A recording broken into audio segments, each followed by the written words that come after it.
Apa yang kita nak bawa hari ini, kita ingin memberikan beberapa ulasan. Kita telah menyediakan beberapa persoalan kepada khususnya Jabatan Siasatan Jenayah Komersial. Saya menyediakan 15 soalan berdasarkan statement-statement yang dikeluarkan oleh pihak PDRM berhubung dengan kes penipuan umrah ini. Yang pertama, adakah perbuatan syarikat menerima bayaran untuk pakej umrah dari pelanggan-pelanggan yang kini sebagai pengadu kes aduan kepada polis merupakan kes jenayah ataupun sivil? Pihak polis perlu memberikan ulasan sama ada kes ini adalah satu penipuan yang melibatkan jenayah ataupun hanya satu kesalahan sivil. Yang kedua, pengadu-pengadu telah difahamkan pada satu laporan berita bertarikh 5 Disember 2023 di mana Harian Metro melaporkan 423 laporan polis kes tipu pakej umrah membabitkan kerugian 15 juta. Antara lain menyatakan bahawa punca berlakunya kegagalan untuk menunaikan pakej umrah ini kerana pakej ditawarkan tidak relevan dan kejatuhan nilai ringgit. Kerajaan Saudi telah menaikkan kos-kos penginapan dan pengangkutan, makan minum dan lain-lain kos. Persoalannya di sini, adakah kenyataan yang dikeluarkan oleh Jabatan Siasatan Jenayah Komersial ini ingin membawa maksud bahawa syarikat itu tidak bersalah dan tidak melakukan apa-apa jenayah menipu dan pecah amanah dalam aduan-aduan yang dibawa oleh pengadu? Sebab statement telah dikeluarkan menyebabkan kita tak faham, pengadu tak faham.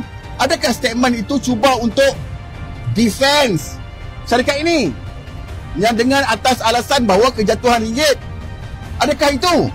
Dan artikel itu juga menyatakan bahawa bagi menampung kekurangan kos berkenaan, syarikat menggunakan wang daripada kumpulan jemaah lain untuk menghantar kumpulan jemaah terdahulu. Saya nak tanya soalan. Kalau dia A, jemaah A, dia gunakan duit jemaah B kepada jenayah A, guna duit A, bayar B. Adakah itu dibenarkan atau tidak? Tidak benar. Adakah itu bukan satu pecah amanah? Menggunakan wang jemaah A untuk bayar jemaah B. Wang jemaah A adalah untuk jemaah A, tidak boleh di-rolling untuk jemaah B. Jadi kalau artikel itu seolah-olah membenarkan syarikat menggunakan wang jemaah A digunakan kepada jemaah B, kita rasa kita tidak berpuas hati. Dan kalau statement itu menjuruskan kepada kes kita, kita akan melakukan satu judicial review, semakkan kehakiman. Sebab pada kita, tindakan menggunakan wang jemaah A kepada jemaah B adalah tindakan jenayah pecah amanah. Menggunakan wang klien A kepada klien B tidak dibenarkan oleh undang-undang. Soalan kita yang keempat, pengadu-pengadu juga ingin tahu sama ada benar atau tidak benar bahawa syarikat benar-benar membayar tempahan hotel, tiket penerbangan dan lain-lain pembayaran. Syarikat penerbangan membekal penyedia perkhidmatan. Adakah benar-benar wang mereka ini digunakan untuk bayar hotel dan penerbangan? Kita perlu tahu. Bukankah perkara itu perlu disiasat oleh pihak Jabatan Siasatan Jenayah Komersial? Wujud asas-asas siasatan yang perlu dilakukan oleh pihak Jabatan Siasatan Jenayah Komersial untuk mengesahkan bahawa ada jenayah atau tidak ada jenayah. Yang kelima, pengadu-pengadu juga ingin tahu apakah audit syarikat itu menunjuk wang bayaran pengadu-pengadu kes tidak disalahgunakan bagi tujuan peribadi.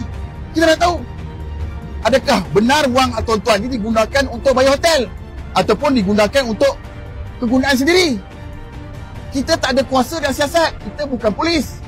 Kita tak boleh cek akaun. Perlu ada siasatan yang dilakukan oleh pihak Jabatan Siasatan Jenayah Komersial. Apakah ada kemungkinan alasan kenaikan kos pakej umrah mungkin hanya satu alasan? Adakah kenaikan kos ini hanyalah satu alasan? Sekiranya benar ada kenaikan kos, apa yang perlu dibuat? Berikan memo bahawa kami tidak boleh melaksanakan pakej umrah kerana ada kenaikan wang, kenaikan kos. Jadi mereka yang tak setuju, ambil balik duit. Bukan pakai duit tu. Apa benda ni? Jadi ini asas-asas yang kita minta ulasan. Kita bagi point ni, point of argument. Pengadu merasa hairan kerana Tribunal Tuntutan Pengguna telah memerintahkan syarikat untuk mengembalikan wang pengadu. Tetapi syarikat hingga hari ini tidak mematuhi tribunal, malahan memberi cek. Dan cek itu akhirnya dishonor, tidak dapat digunakan. Adakah tindakan memberi cek yang tidak ditunaikan, satu perkara biasa ataupun perkara jenayah, itu merupakan satu jenayah. Untuk memperdaya mangsa-mangsa dengan cek yang tidak boleh ditunaikan. Yang ke-8, pengadu yang tidak tahu bahawa Tribunal Pengguna telah keluarkan perintah award, maka kes ini tidak lagi menjadi jenayah menipu. Adakah apabila kes ini telah berlakunya perbicaraan di mahkamah, di Tribunal Pengguna, menyebabkan kes ini tidak disiasat? Seharusnya kanun kesiasaan atau perlindungan pengguna 1999 adalah perkara yang berbeza. Tidak boleh digunakan alasan double jeopardy. Sebab double jeopardy menurut artikel 7/2 Perlembagaan Persekutuan hanya berkaitan dengan satu sabitan jenayah. Seharusnya Tribunal Pengguna tujuannya adalah untuk mendapat award dan papasan ganti rugi oleh mangsa-mangsa. Sedangkan jenayahnya ada atau tidak di sini perlu disiasat oleh pihak polis. Kita tidak bersetuju sekiranya ada apa-apa ulasan mengatakan bahawa kes ini di bawah Tribunal Pengguna. Sebab ini adalah bidang kuasa yang berbeza. Tribunal Pengguna jalankan Tribunal Pengguna. Sekiranya ada apa-apa perkara yang melibatkan jenayah, pihak polis perlu melakukan siasatan di bawah kanun kesiasaan Seksyen 415 dan Seksyen 420 kanun kesiasaan. Apakah pembatalan lesen motek ke atas syarikat juga bermaksud ia satu pelepasan? Adakah apabila syarikat itu disuspend ataupun ditangguh lesennya menyebabkan bahawa tidak ada unsur jenayah? Tak ada kena-mengena. Lesen-lesen boleh cerita, jenayah boleh cerita. Kita ingin mengatakan bahawa apa yang tindakan yang dilakukan oleh motek ialah tindakan motek. Pihak polis seharusnya meneruskan siasatan jenayah kerana wujudnya elemen-elemen yang berkaitan dengan jenayah. Mengapakah masa untuk kes dilengkapkan siasatan memakan masanya agak panjang? Kita rasa panjang, lama dah ni. Aduan tuan-tuan buat daripada awal tahun, daripada bulan Mac. Adakah kes ini begitu rumit sehingga tidak dapat mengesahkan ada jenayah atau tidak?